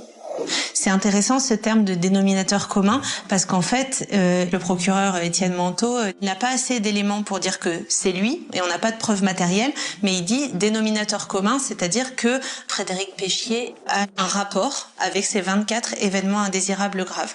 Donc voilà, soit ils sont survenus en sa présence, ou soit on imagine qu'il aurait pollué les poches avant d'aller en week-end et puis qu'après le lundi, on aurait utilisé les poches polluées pour anesthésier quelqu'un. Nous avons affaire à un professionnel de santé particulièrement habile, qui a agi lorsque personne ne se trouvait dans les salles d'anesthésie, qui a su varier dans le temps la nature des poisons administrés pour ne pas éveiller les soupçons. L'enquête est loin d'être terminée. J'insiste, M. Péchier, à cette heure, bénéficie bien évidemment de la présomption d'innocence.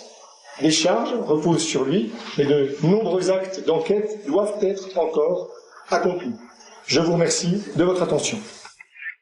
Désormais, Frédéric Péchier est accusé de 24 tentatives d'empoisonnement qui ont abouti à 9 décès en l'espace de 10 ans. Autant d'accidents suspects retenus parmi la soixantaine d'arrêts cardiaques inexpliqués recensés à la clinique Saint-Vincent. Mais qui a donc sélectionné les cas suspects? Le docteur Péchier a sa petite idée. Je pensais que c'était des experts indépendants qui avaient sélectionné les cas ou l'ARS, mais manifestement ces cas ont été soumis à la justice par le biais donc des médecins des cliniques concernées. Dans ces 60 et quelques cas, moi j'aimerais personnellement que, si vous voulez, tous les cas soient donnés à des experts et qu'on puisse expertiser tous les cas. En clair, le médecin reproche à la clinique et à ses anciens collègues de l'avoir désigné comme coupable et d'avoir provoqué cette nouvelle mise en examen. L'anesthésiste semble à bout et pour la première fois prend la parole devant la presse. C'est un moment terrible pour moi. Je suis innocent de tout ce qui est... de toutes les accusations qui sont à mon encontre. J'ai foi en la justice et j'espère que l'affaire va vite avancer et qu'elle aboutira rapidement. C'est tout ce que j'ai à dire. Ces quelques mots lâchés ne lèvent aucun des soupçons. L'avocat de Frédéric Péchier, présent juste derrière lui, le sait parfaitement. La parole de son client pèse bien moins lourd que celle livrée par le procureur de la République. Dès qu'un procureur désigne du doigt quelqu'un, en France, la presse part du principe que le procureur dit vrai. C'est tout. Si le procureur dit qu'il existe des preuves contre quelqu'un, on ne se pose plus de questions. Lorsque le procureur de la République de Besançon, à 17h, fait sa conférence de presse, qu'il annonce qu'il y a des preuves contre le docteur Péchier, les journalistes sont tous intoxiqués par les déclarations du procureur de la République. Et c'est là où, effectivement, les journalistes n'arrivent pas à comprendre qu'un procureur, même s'il poursuit, même s'il est dans la machine, il n'est que l'accusation. C'est pas un magistrat indépendant, il est comme un avocat subjectif. Et lorsque le procureur de la République fait sa conférence de presse, encore faudrait-il qu'on fasse en défense une conférence de presse pour expliquer en quoi, en défense, on estime, au contraire de l'accusation, qu'il y a des éléments à décharge. Et là, ce serait équilibré. Et ce déséquilibre entraîne la presse dans une logique de dire, si le procureur le dit, c'est que c'est vrai. Au-delà du crédit dont bénéficie la parole du procureur, une question reste en suspens. Quels éléments permettent à la justice de mettre à nouveau Frédéric Peschier en examen? Pour la défense, les 24 cas désormais retenus contre lui ne permettent toujours pas d'incriminer formellement l'anesthésiste. L'accusation est tombée dans un écueil. Ils ont construit le dossier sur la logique suivante, le nombre fait la preuve. On rajoute 17 cas à 7 cas, ça fait 24 cas, c'est trop, on doit le placer en détention. Et c'est ce qu'on va entendre de certaines parties civiles. Comment un homme accusé d'autant de faits peut-il être libre? Mais c'est pas parce qu'il est accusé de 24 faits qu'il en est plus coupable que s'il n'était accusé que d'un seul. Mais pour le parquet, comme pour les avocats des parties civiles, bien au contraire, même s'il n'y a pas de preuves formelles, les 24 cas permettent d'incriminer le docteur Peschier. C'est quoi la preuve en matière pénale? Il y a un principe de base, un seul. La preuve est libre. Elle peut être rapportée par tout moyen. Et tout est recevable en termes de preuves. Par exemple, le calcul des enquêteurs qui a été de dire, sur plus de 1400 personnes, il n'y en a qu'une. Il n'y a qu'un dénominateur commun, un seul. Même pas deux, même pas trois, pas quatre, un. C'est lui. Ça, c'est recevable. Vous voyez, venir dire, faire un tableau entre dire, voilà les dates de IG, voilà les dates à laquelle il y a un conflit à la clinique entre le docteur Peschier et ses collègues, ça c'est recevable. Il y a tout un tas d'éléments. La défense a longuement critiqué, elle critique toujours d'ailleurs, le rapport qui a été fait par des profilers, pour prendre un terme à la mode. C'est son droit de le critiquer, mais c'est recevable comme une preuve. C'est ça ce dossier. Il y a des milliers de petits cailloux qui vont s'écraser sur le docteur Peschier. Ça, c'est le discours du parquet, qu'il y a une multitude de petits faits et d'éléments qui font que, oui, c'est le docteur Peschier. C'est toute la particularité de cette affaire. Et puis, pour l'accusation, il y a un élément qui revient fréquemment dans les 24 accidents relevés par le procureur, c'est le comportement de Frédéric Peschier, souvent enclin au conflit avec ses collègues, sa personnalité qui expliquerait même une partie des empoisonnements. Des recoupements, surtout, ont été faits, et ils démontrent, parce que sur la masse de dossiers, c'est ça qui va constituer une preuve, eh bien, ils démontrent que étaient visés, non pas d'ailleurs les patients directement, étaient visés les patients des praticiens avec lesquels le docteur Peschier avait des problèmes et avait l'intention de régler ses comptes, d'humilier ou de mettre en difficulté un certain nombre de confrères, et en plus, systématiquement, d'intervenir sur leur opération au moment de la réanimation, pour avoir cette espèce de double effet, c'est-à-dire que non seulement il démontrait à ce médecin avec lequel il avait des problèmes qu'il était mauvais, mais qu'en plus lui était très bon puisque c'est lui qui venait sauver son patient. Ce mobile, il est très psychologique, c'est attrait à la personnalité du mis en cause. Aujourd'hui, en tout cas, cette idée de mobile, elle apparaît extrêmement pertinente. Donc, pour les victimes que nous représentons, nous savons qu'elles sont le jouet de règlements de compte terribles et qu'elles sont, entre guillemets, des victimes collatérales, même si ce sont véritablement elles qui souffrent dans leur chair. Preuve pour l'accusation que le docteur Peschier est bien le coupable et qu'il agit à chaque fois suite à un conflit avec ses collègues de la clinique. Une scène qui s'est produite lors d'un simple dîner en février 2016. Un dîner entre amis qui aurait mal tourné. C'est vrai qu'on a le docteur Peschier qui était très ami avec un autre anesthésiste, un couple d'anesthésistes de la clinique Saint-Vincent. Notamment une autre anesthésiste qui s'appelle Catherine Nambeau. Catherine Nambeau, c'est une collègue de Frédéric Peschier. C'est aussi la compagne du docteur Sylvain Seri. Donc on se souvient de Sylvain Seri, c'est celui qui a mis en mars 2017 les enquêteurs sur la piste de Frédéric Peschier. Et le couple Nambeau-Seri était ami du couple Peschier. Donc ami entre anesthésistes, entre entre personnes du monde médical. On se fait des petits dîners, voilà. Début 2016, les deux couples organisent un dîner. C'est le dîner à partir duquel les deux couples deviennent ennemis, et c'est aussi le dîner à partir duquel Péchier en veut à Seri et Seri en veut aussi à Péchier. En gros, le couple Seri-Nambo reproche au docteur Péchier de trop travailler. Lui dit, de toute façon, toi, entre guillemets, t'as pas de vie, tu travailles trop. C'est-à-dire quand il n'est pas de permanence pour la clinique, il y va quand même. En fait, il aide quand même ses collègues, même quand il n'est pas censé le faire. À un moment donné, le docteur Seri va dire à Nathalie, donc l'épouse de Frédéric Péchier, c'est marrant, comme quoi ton mari a l'air plus heureux à l'hôpital qu'à la maison. L'air de dire, en fait, t'es une mauvaise femme. Enfin, en tout cas, ça met la pagaille évidemment dans cette soirée. Donc ça crée dans le couple Péchier un petit séisme en fait, ce truc, parce que le docteur Seri et le docteur Nambo révèlent quelque chose qui est une source de conflit dans le couple Péchier. J'imagine que si le docteur Seri a agi de la sorte, a tenu les propos qu'il a tenus, ça vient pas comme un cheveu sur la soupe. Et il y a entre les deux hommes une tension, une rivalité que peut-être personne dans l'entourage n'avait vraiment saisie. Mais en tout cas, là, clairement, le docteur Seri ouvre les hostilités en allant, en quelque sorte, le provoquer. Et du coup, après ce dîner, le lundi, quand ils se retrouvent à la clinique Saint-Vincent, le docteur Seri et le docteur Péchier lui dit « Mais toi, t'as pourri mon week-end ». Et en fait, à partir de ce moment-là, les deux couples deviennent ennemis, ils ne se parlent plus. Et ça provoque une rupture définitive en termes de bonnes relations au sein de l'équipe d'anesthésistes de la clinique.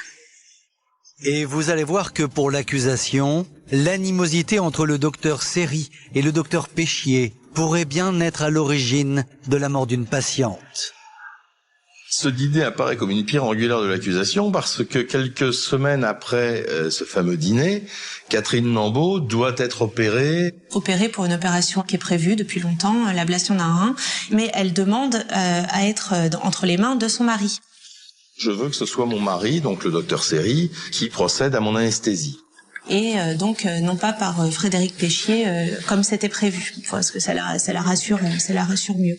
Et du coup, d'être entre les mains du docteur Seri, ça change l'ordre des patients. Ça bouscule complètement le programme des interventions chirurgicales de la journée. Et les poches se sont classées par l'ordre des opérations. C'est-à-dire que les poches, en fait, voilà, la première poche, première opération, deuxième poche, deuxième opération. Donc Catherine Nambo passe en deuxième et non plus en premier. Et la personne qui passe à la place de Catherine Nambo, cette patiente-là... Madame Nico, cette femme va mourir sur la table d'opération.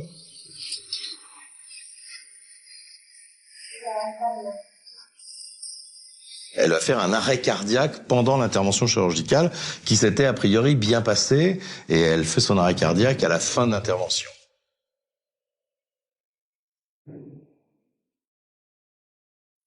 Donc Catherine Nambo estime avoir été visée par Frédéric Péchier qui aurait pollué la poche destinée à son opération à elle dans l'idée de la supprimer pour se venger après ce dîner. Celle qui était destinée à mourir, c'était Catherine Nambo. C'est ce que veut croire l'accusation. C'est énorme. C'est énorme cette histoire.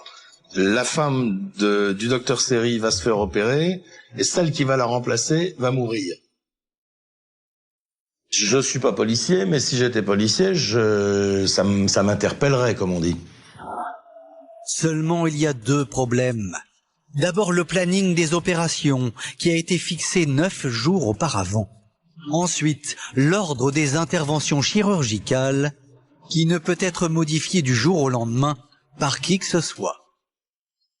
Pour autant, Laurence Nico est-elle l'une des 24 victimes de l'anesthésiste?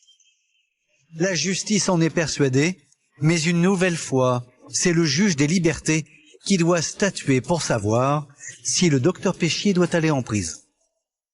Et c'est lors d'une audience qui rassemble victimes et leurs proches que l'avenir du médecin va être tranché. La salle est pleine. Police judiciaire, magistrats du parquet sont présents, et tous ces yeux qui regardent la juge des libertés de la détention lui demandent de placer en détention provisoire le docteur Péchier, pour qu'elle cautionne le travail des policiers, qu'elle cautionne le travail du parquet. C'est ça la finalité. Derrière ces murs, l'audience se déroule dans un climat de tension exceptionnel. Et certaines victimes avouent leur malaise face à l'attitude froide de Frédéric Péchier. Qui était là évidemment pour se battre, hein, ça c'est tout à fait normal, mais avec absolument aucune empathie pour les victimes. Aucune. Et c'est ça qui m'a choquée, et qui a choqué toutes les victimes qui étaient présentes d'ailleurs. Il est sûr de lui, quoi. Il est pas fuyant, il est pas gênant. C'est vrai qu'il est calculateur, il est tout ce qu'on veut. Hein. Si c'est ça, si c'est lui, sur sa figure, il porte aucun remords. Il baisse pas les yeux. C'est dans ce climat électrique que les plaidoiries de la défense et des parties civiles vont se succéder. Et tout le monde est suspendu à la décision du juge. 5 heures d'audience quasiment. On sort.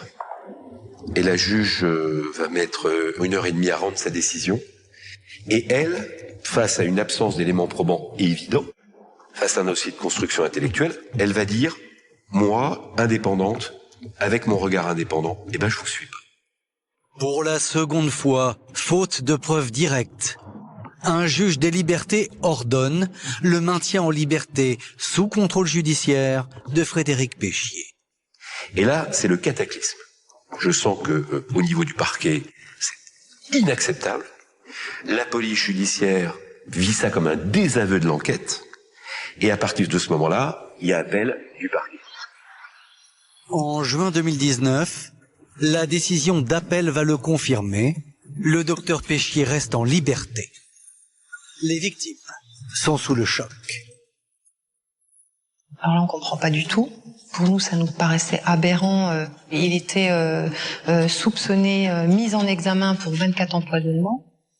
Et on ne comprenait pas pourquoi il était laissé en liberté. Donc on a décidé de faire une conférence de presse. Et c'est avec l'énergie du désespoir, face à une décision qu'elle qualifie d'injuste, que Sandra Simard va convoquer la presse et prendre la parole au nom des dizaines de victimes de cette affaire. Une mobilisation aux airs de baroud d'honneur, alors que la perspective d'un procès est encore floue.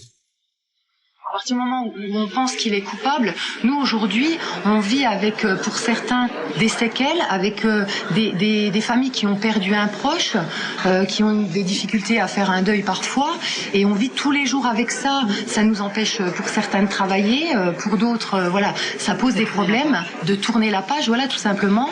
Et en attendant, la personne que nous pensons coupable est libre. Et ça nous pose un réel problème, oui.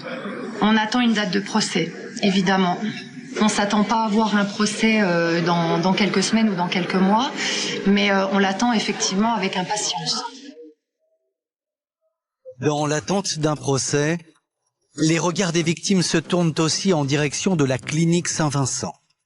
Il faut dire que depuis le début de l'affaire, l'établissement hospitalier est resté particulièrement discret.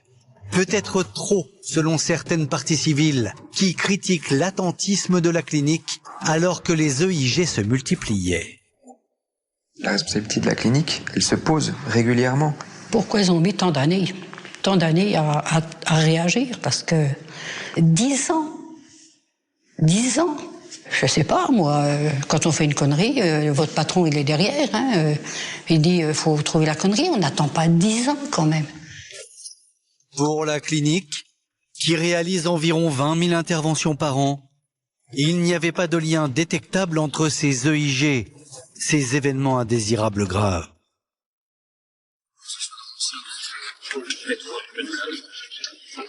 Non, je serai. Exclusivement, d'accord? J'ai encore vu ce matin par un de mes confrères des partis civils disant mais comment se fait-il que l'établissement n'ait pas vu ces événements indésirables graves? Alors, je vais vous poser une question, j'ai envie de vous rétorquer Comment pourrait-on imaginer l'inimaginable ? 32 000 passages par an dans cet établissement, qui est un des meilleurs établissements de la région. 20 000 opérations chirurgicales. Le nombre d'événements indésirables graves est le même que dans la moyenne nationale. Donc il ne faut pas dire qu'il y en a beaucoup plus. C'est faux. On se dit, mais les conditions de sécurité ne sont pas bonnes. Les conditions de sécurité sont exactement les mêmes, voire meilleures, que dans d'autres établissements de soins. L'argument de l'avocat est pourtant contredit par les témoignages de plusieurs membres du corps médical qui ont reconnu devant les policiers que le nombre d'arrêts cardiaques à la clinique Saint-Vincent était hors norme. C'est le cas du professeur Xavier Capdevila, le président de la Société française d'anesthésie-réanimation. Il déclare « J'ai pu constater une liste d'arrêts cardiaques d'environ 70 cas. Ça fait beaucoup d'arrêts d'origine cardiaque, dont beaucoup de décès. C'est environ la moitié. C'est énorme. Cette liste est incroyable. Si je devais la présenter à mes collègues, on tomberait tous de notre chaise. C'est incroyable. »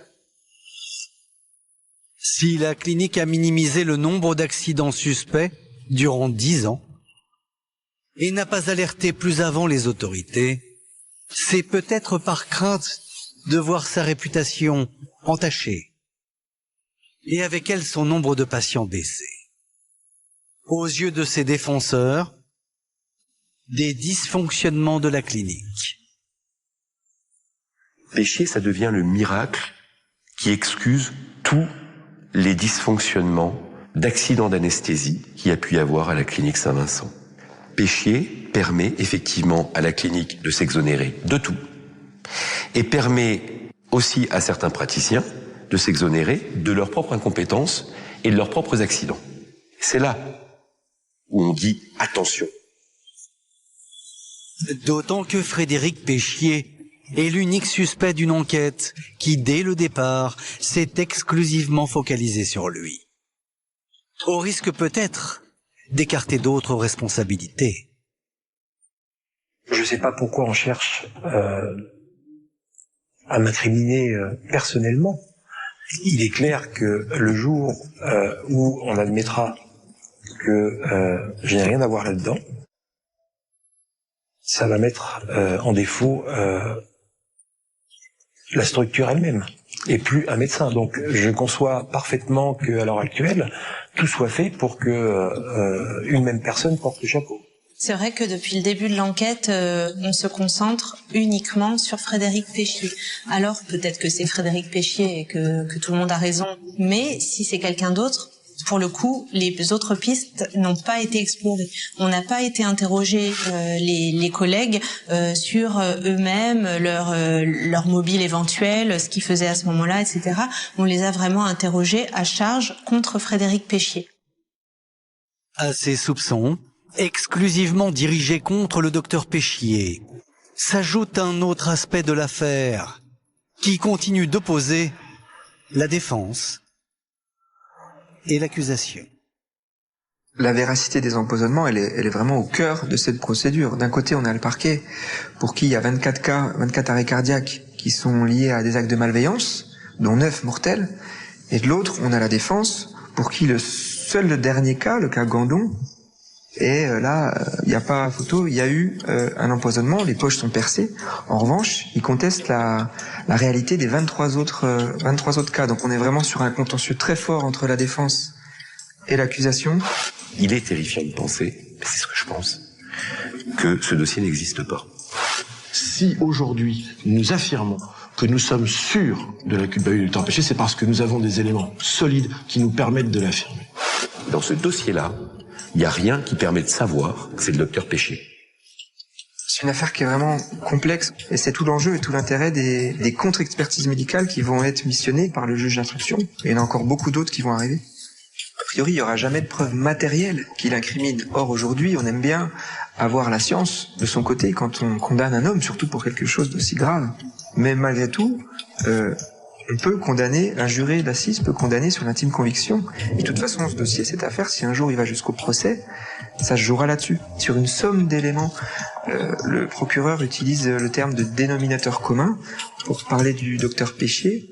On est là-dessus. On est sur le fait que s'il y a des empoisonnements avérés, au vu de tout ce qui a été démontré par l'accusation, ça ne peut être que le docteur Péchier. On m'a tout pris. On m'a pris mon métier. On m'a pris ma vie sociale. Et là, depuis maintenant quelques mois, on m'a pris aussi ma vie familiale. C'est-à-dire que je ne peux plus voir mes enfants, je ne peux plus voir ma femme parce que je n'ai pas le droit de rentrer chez moi à mon domicile. Après 3 ans d'enquête, et malgré l'absence de preuves, quoi qu'il advienne, Frédéric Péchier pense qu'il ne pourra plus jamais exercer son métier. Quand on démontrera mon innocence, quand sera venu le moment de se poser la question de savoir ce que je vais faire après, je pense que le fait de revenir en arrière, enfin de regarder ce qui s'est passé, si vous voulez, et de voir tout ce qui a été détruit, je ne sais pas comment je vais réagir. En toute honnêteté, je pense que pour moi, ce sera extrêmement difficile de continuer de travailler en tant que médecin anesthésiste réanimateur.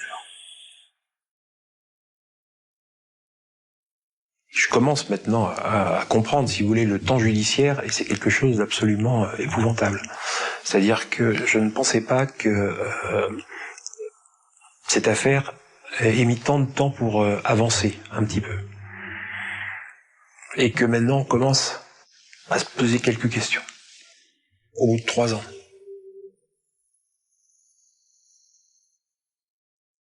Merci d'avoir écouté la seconde partie de cet épisode consacré à l'affaire Frédéric Péchier. En août 2024, l'affaire est renvoyée devant la cour d'assises pour les empoisonnements de 30 patients, dont 12 mortels. Frédéric Péchier encourt la réclusion criminelle à perpétuité.